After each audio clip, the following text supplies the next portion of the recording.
हे सगळे सत्तेन बशिल्ले आमचे मित्र आसा. थंय मित्र लागना आमकां.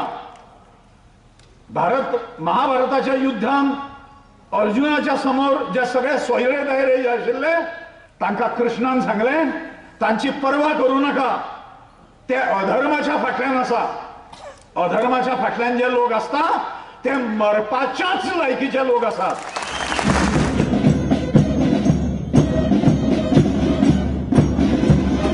कडव्या शिस्तीसाठी परिचित असलेल्या संघातलं महाभारत आता राजकीय पटलावर आलंय.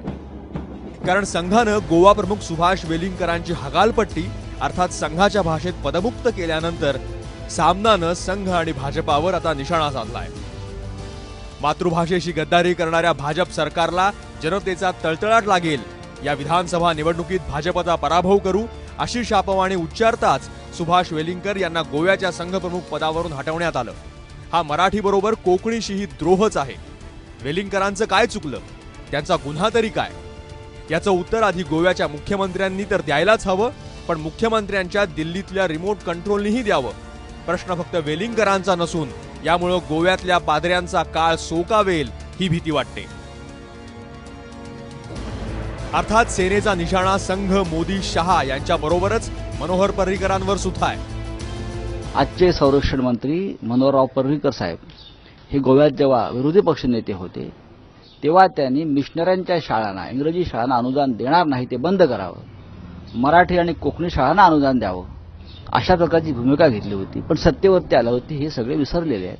म्हणून गोव्यातल्या या विषयात सुभाष वेलिंगकर जी भूमिका घेतील त्या भूमिकेला शिवसेना पाठिंबा देत आहे आणि देणार आहे. राष्ट्रीय स्वयंसेवक संघानं मात्र शिवसेनेला अनुल्लेखानं मारण्याची तयारी केली आहे. कारण संघाचे प्रचार प्रमुख मनमोहन वैद्य यांनी वेलिंगकरावर संघांनी काहीही म्हटलं असतं तर प्रतिक्रिया दिली असती. मात्र वेलिंगकर काहीही बोलणार नाही.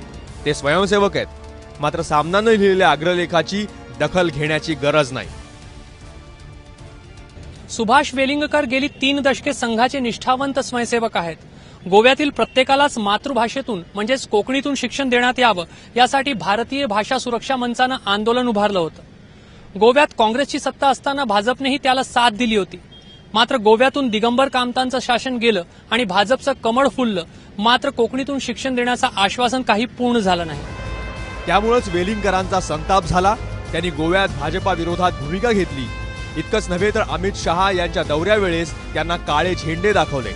अर्थात संघाचे निकटवर्तीय असलेल्या पर्रीकरांनाही वेलिंगकरांचा टोकाचा विरोध झेपला नाही आणि वेलिंगकर पदमुक्त झाले. संघाला असं महाभारत नवं नाहीये. मात्र यावेळी राज्यात आणि केंद्रात भाजपची सत्ता आहे. दलित आणि मुस्लिम अत्याचारांच्या प्रकरणांमुळे भाजप आधीच अडचणीत आहेत आणि त्यात प्रांतिक आणि भाषिक अस्मितेच्या मुद्द्यावरून आपल्याच लोकांनी टीकेची जोड उठवली तर काय, फ्रस्ट्रेशन तर येणारच. कॅमेरामॅन सुरेश डोनाळकरसह रजत वसिष्ठ, एबीपी माझा, नागपूर.